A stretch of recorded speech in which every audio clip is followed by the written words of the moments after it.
What is up, everyone? The Brothers Williams here, coming at you with another movie review. This time, we're going to be talking about Wonder Woman. And it's something that recently came out, so it's still fresh in everyone's minds. Some people have seen it, some people haven't. But we're not here to debate, what makes it better than Marvel, or what makes it better than Batman versus Superman. Though those things are both true, in my opinion. What we're going to be talking about is what makes Wonder Woman as a standalone, not being compared to like other superhero films, but just what makes Wonder Woman an amazing film in general. Not just an amazing superhero film, but an amazing film. So I've seen Wonder Woman twice now, and you've seen it once? I've seen it once. Once, okay. So let's start with you this time. Okay, yeah. So I really loved Wonder Woman the first time I saw it, and I thought it was amazing. The second time I was at a drive-thru, and the audio cut out a couple times, so it wasn't the best way to see it, but I still thought it was amazing. The second time I saw it, it was really amazing. I saw it in a proper theater, and love it. It is such a fun movie that has so much depth. I mean, there's action in it, but it's not action-driven like some other movies. Where the action doesn't, there's character development. It doesn't take away from all the other things going on. Yeah, exactly.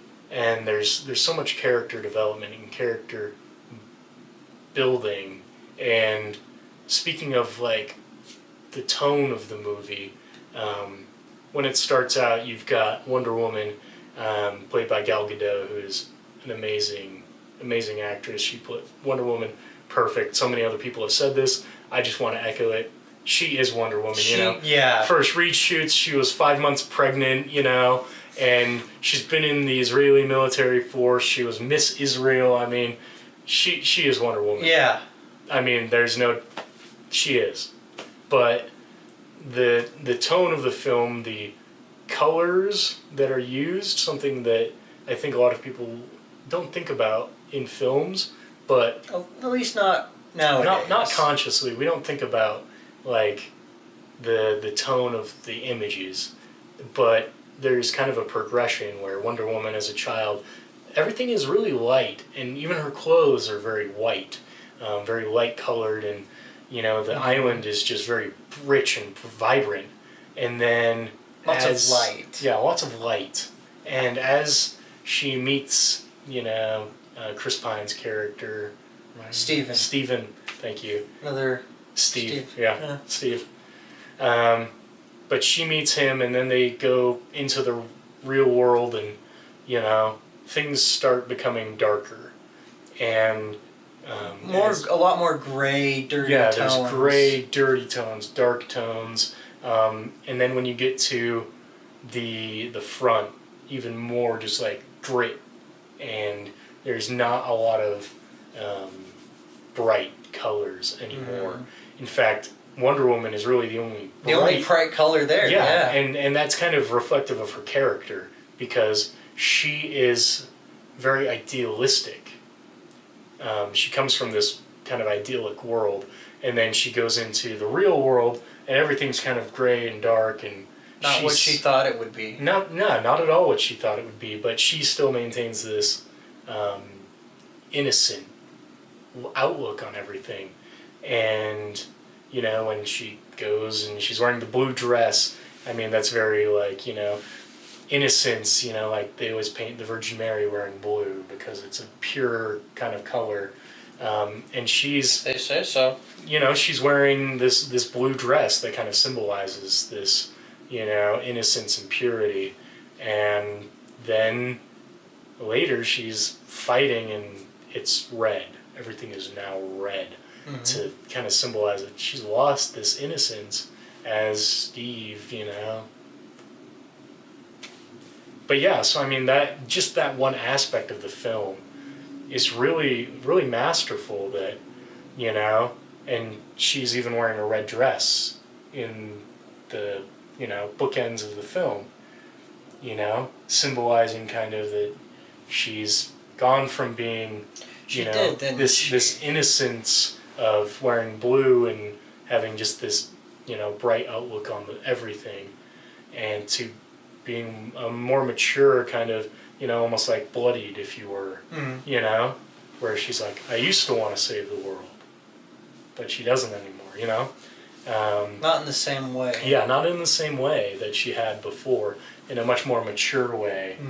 But yeah, that's just one thing that to me is really, really cool that the director, she did an amazing job doing, is controlling the tone of the picture as you watch it. Yeah, very well done.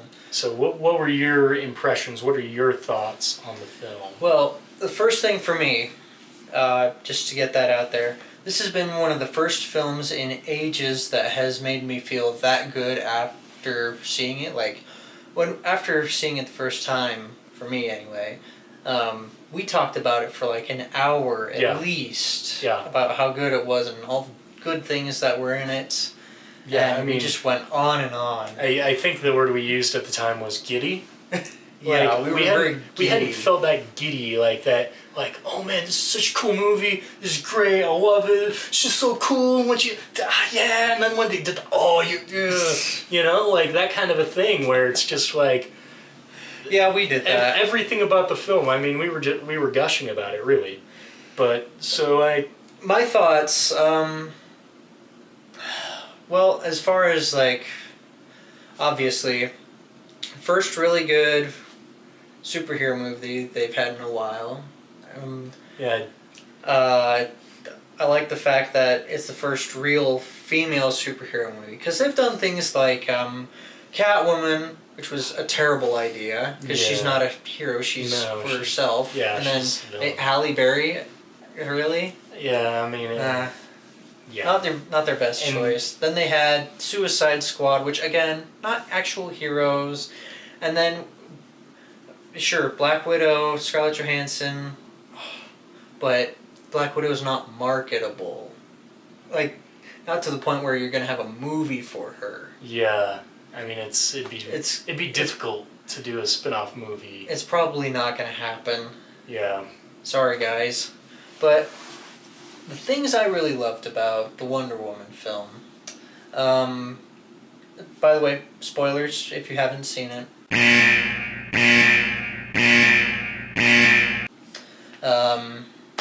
is this idea that there's one bad guy. Wonder Woman's whole goal is to defeat Ares because Ares is influencing man to go to war. And if she can just beat Ares, all the war will end, and everyone can be happy. Right? Right. Okay. Well, she goes out, she kills the man who she believes is Ares, which it wasn't. But everyone's still fighting. Obviously because it wasn't Ares, but the idea came because Steve shows up, and she's like, why is everyone still fighting?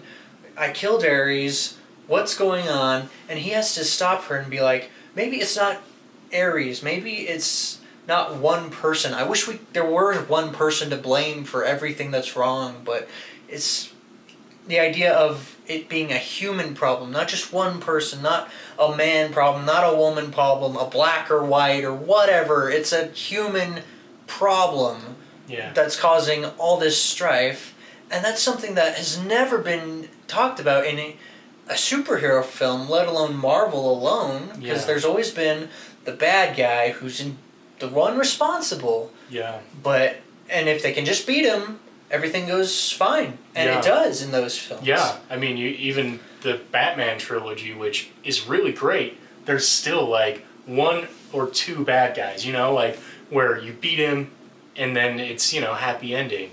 But that, like Steve says, maybe we're all to blame. And that's such a deep thought, and once Ares comes in and explains things, he didn't force anyone to do anything. He gave them suggestions. He whispered in their ear little ideas. Yeah, but they acted on it, and I often, I love history, right? And so I study history all the time. And something that we love to do, for example, is to blame World War II on Hitler. And everything, the Holocaust, was Hitler and All all him. these things, you know, but Was it?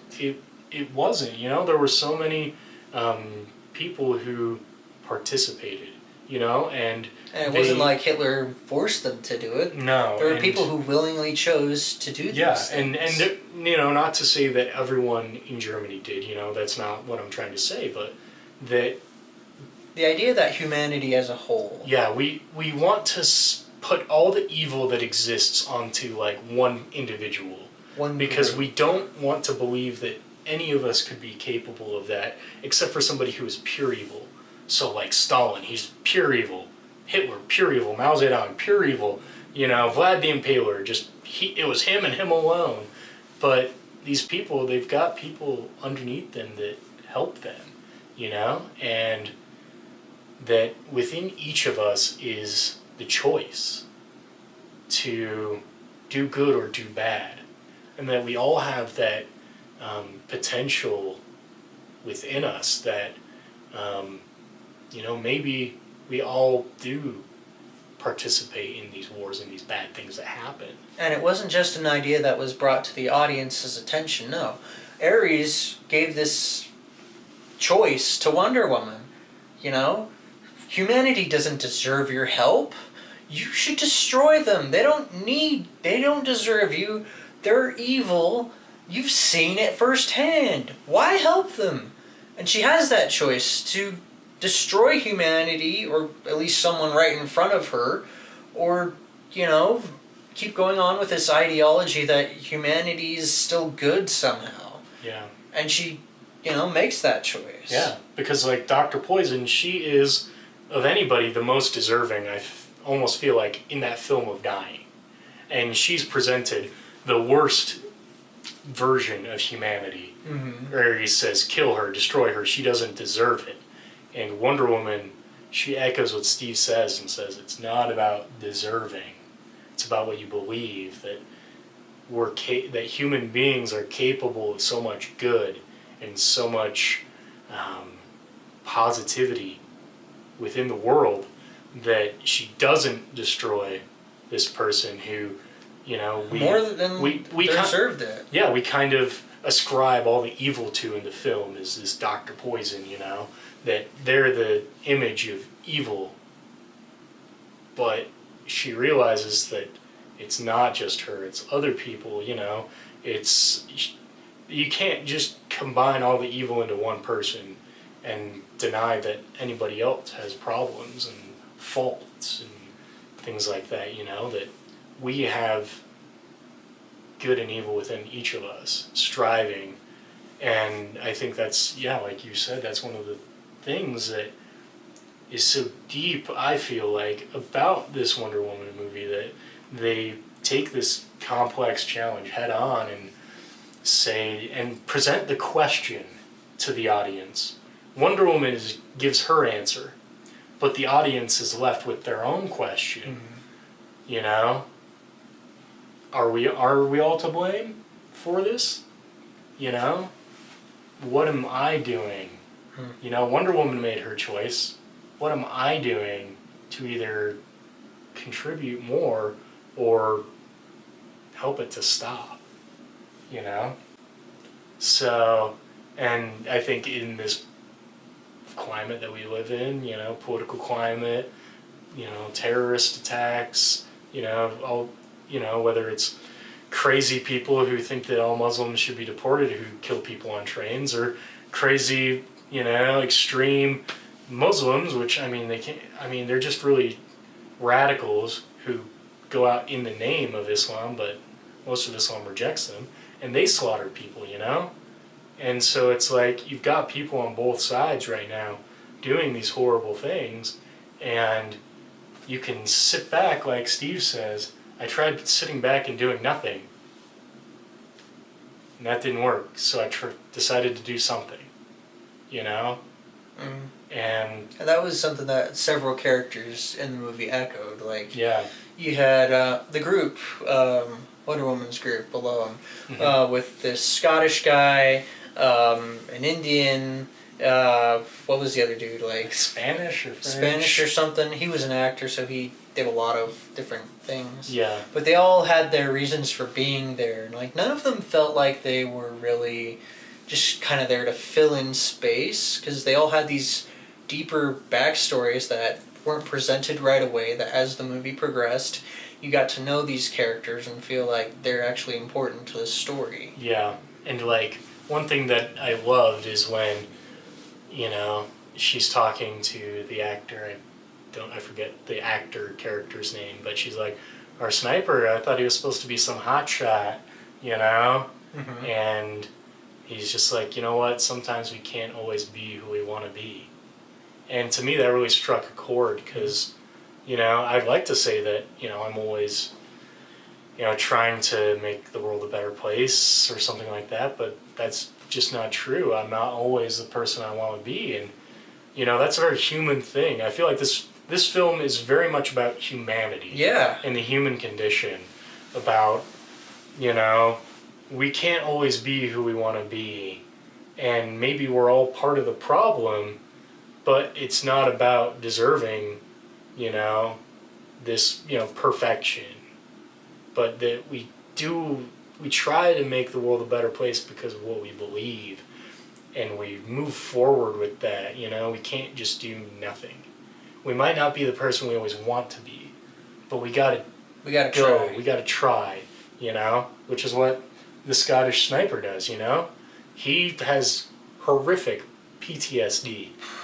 Pretty rough stuff. He still is just like, I'm gonna go try, I'm gonna go out there, put his life on the line, not knowing when he's gonna just break down, you know? But he knows who he wants to be, and he wants to try to be that, you know? And I think ultimately that's all we really can do, is try to be the kind of person that we want to be, even if maybe sometimes we feel like we can't. Yeah. And I think those are the things, these, like, thoughts are why we love movies so much, is because they tell us a story and we find ourselves watching them. We get asked questions by these directors, by the actors in this story that's put together, and we're asked, you know, are we part of the problem? Can you be the person you always want to be? You know, and we'll sit there and go, you know what? Maybe not. Maybe I can't always be that person, but I can try. You know?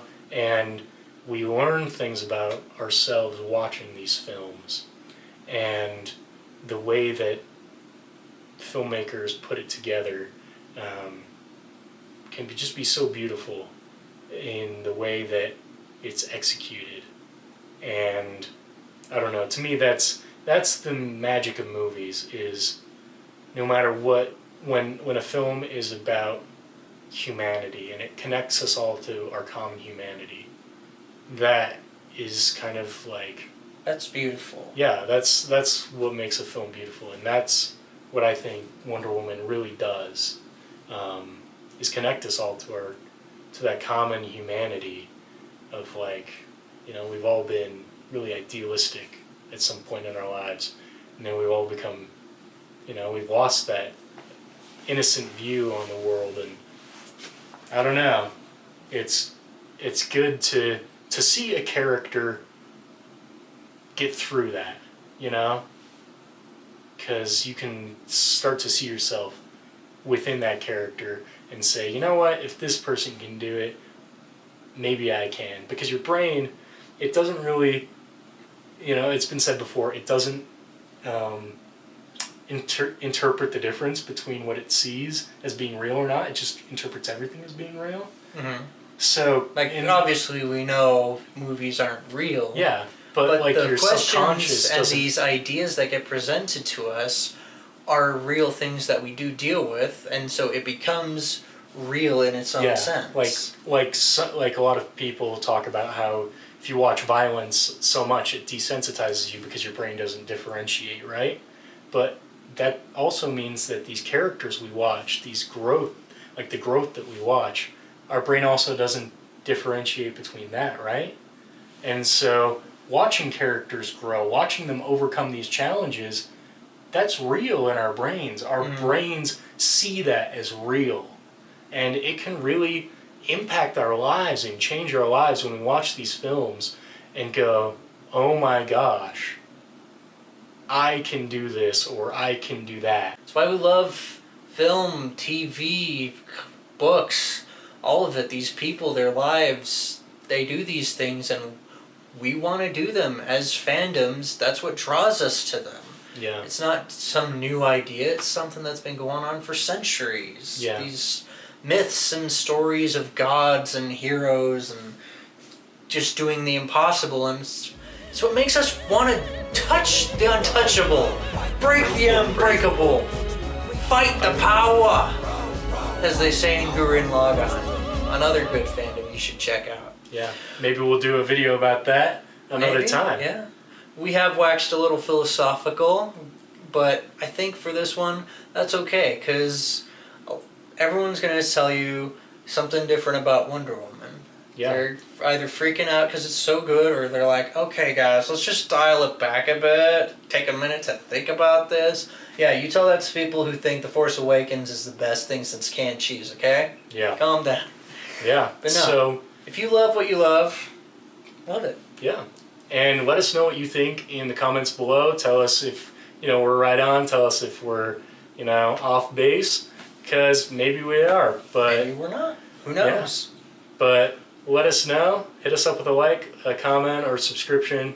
And we'll see you guys in the next video. And that, as they say, Is is that. that.